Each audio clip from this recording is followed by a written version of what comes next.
what he said affects all of us.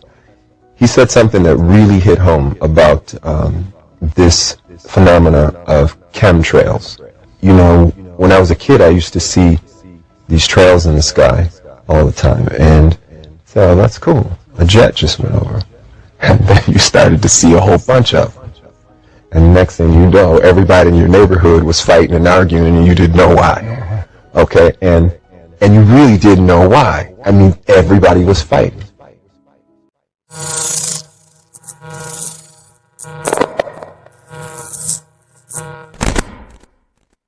पिछले हफ्ते से हिंदुस्तान में, पूरे पंजाब में और दुनिया के अलग अलग देशों में बेइंतहा बारिश और बाढ़ जैसा मंजर हम सबको देखने को मिल रहा है। और दुनिया का यह मानना है कि यह बारिश, यह तबाही एक नेचुरल फिनोमिना है, एक कुदरती तबाही है। अगर आपका भी यह मानना है तो आप बिल्कुल गलत है। यह तबाही, यह हालात जानबूझकर बनाए गए हैं क्योंकि वो चाहते हैं सब कुछ अपने कंट्रोल में करना। स्वागत है, आप देख रहे हैं एक्सपोज्ड रियलिटी।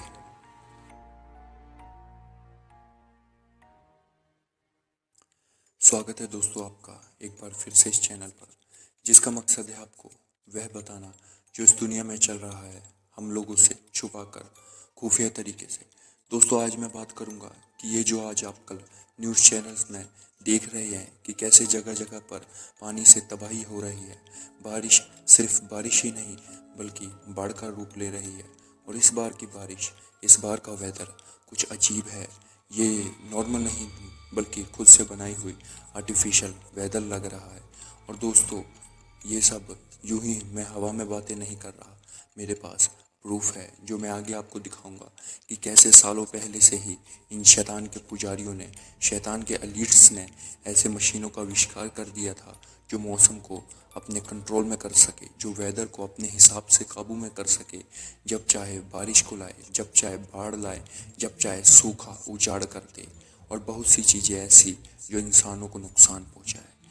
आम लोगों को यह पता नहीं, जिन लोगों को खुदा के कलाम की नॉलेज नहीं, जो ये नहीं जानते कि अंत के समय में क्या कुछ होने वाला है। वैसे भी दोस्तों, आज के समय में शैतान ने लोगों को ऐसी फिजूल की चीज़ों में, ऐसे फिजूल के कामों में उलझा रखा है ताकि लोग सच से दूर रहे। पर दोस्तों, मैं आपकी जानकारी के लिए बता दूं कि दुनिया की ज़्यादातर सरकारें मिलकर ये तबाही के हालात जानबूझकर बनवा रही है ताकि उनकी आवाम, उनके लोग सरकारों पर निर्भर रहे और यह सरकारें आम लोगों पर अपना टोटल कंट्रोल करना चाहती हैं। और अब मैं आपको इन सब का सबूत दिखाता हूँ कि कैसे वेदर मॉडिफिकेशन की, इस सब की प्लानिंग बहुत पहले से हो चुकी थी। देखिए कुछ videos. They even had to move 5 cemeteries because the noise they were planning on making would wake the dead.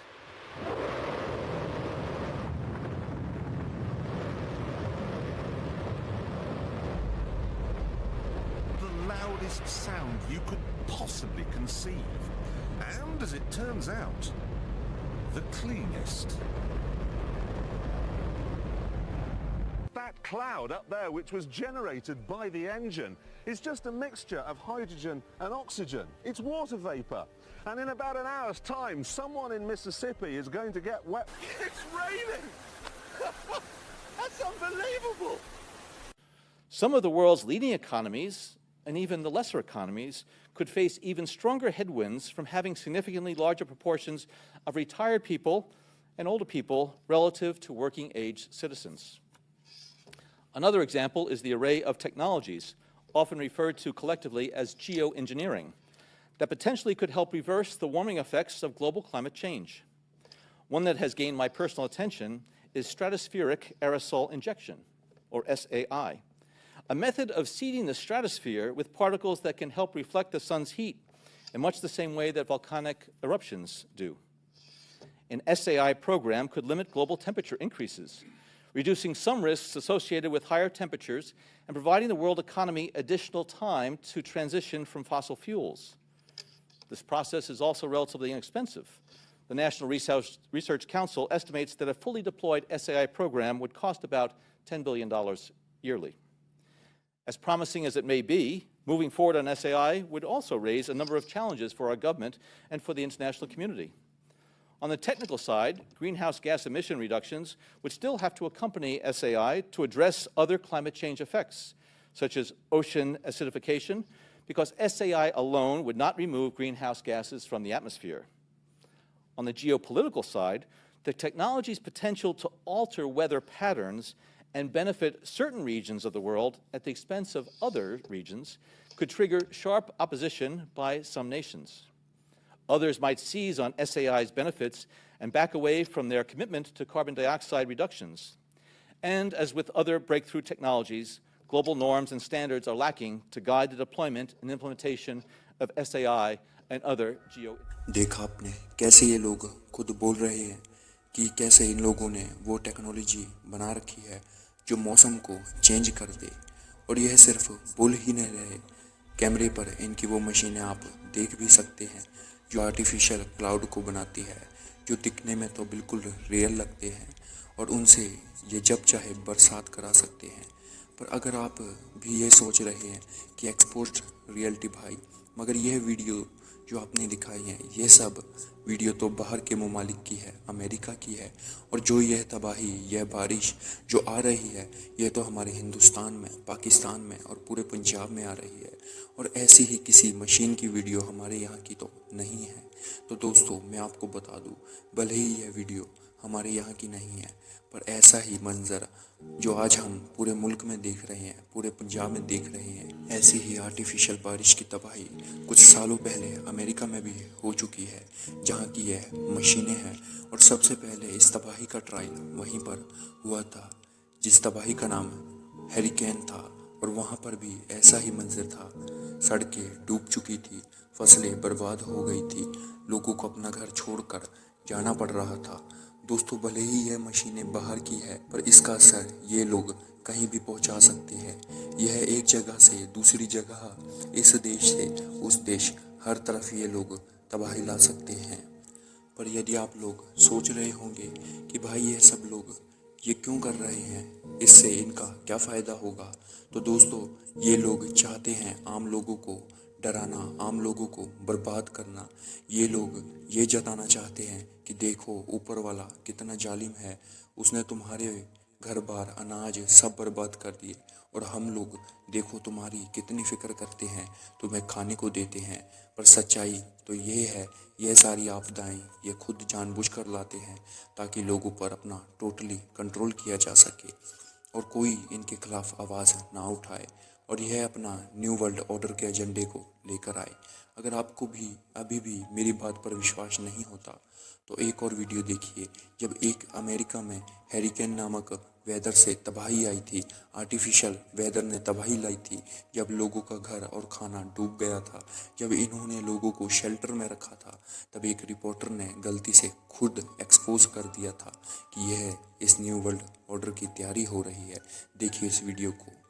They're never going to go back home, so they want to help them as much so that they're never just walking out of here and feeling like they're going back onto the street. They've worked with them throughout the process here to help them adjust to this new world order that they're going to be living in after this. Oh, and I imagine there's so many questions, so much concern. देखा आप सब ने कि ये कैसे सब लोगों तबाह करके सब कुछ अपने कंट्रोल में करना चाहते हैं। और दोस्तों यहाँ एक गलत फहमी मैं दूर कर दूँ, अगर आप सबको यह लगता है कि यह सिर्फ इंडिया में हो रहा है तो ज़रा रुकिए, यह सब आपको दिखाया ही जा रहा है।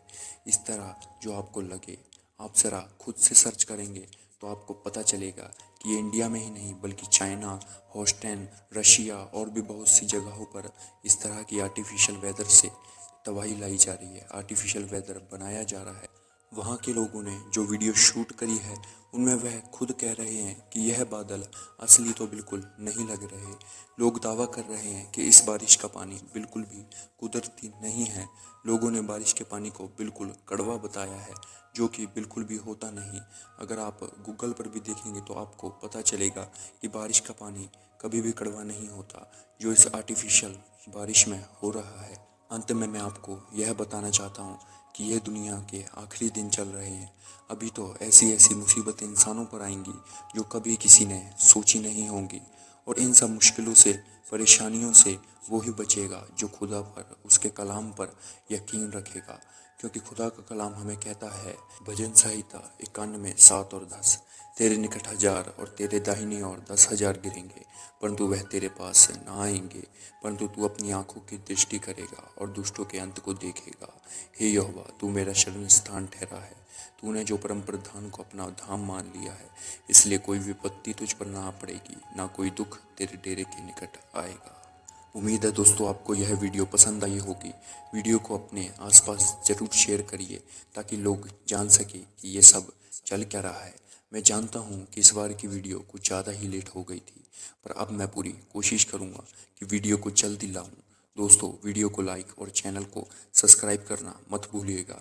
अगर आपको इस वीडियो से रिलेटेड आपको कोई सवाल है तो ज़रूर पूछिएगा। टेलीग्राम पर आप हमसे जुड़ सकते हैं। मैं मिलता हूँ आप सबको जल्द ही। तब तक के लिए अपना ख्याल रखिए। मेरी तरफ से आप सबको खुदा हाफिज। I don't, it's foolish to regret and think about something that it doesn't change. Nothing, you can't change anything anyway. I mean, how are you going to change yesterday? Yesterday's gone. Let it go, man. You don't hang on to it and drag it down the road in a sack.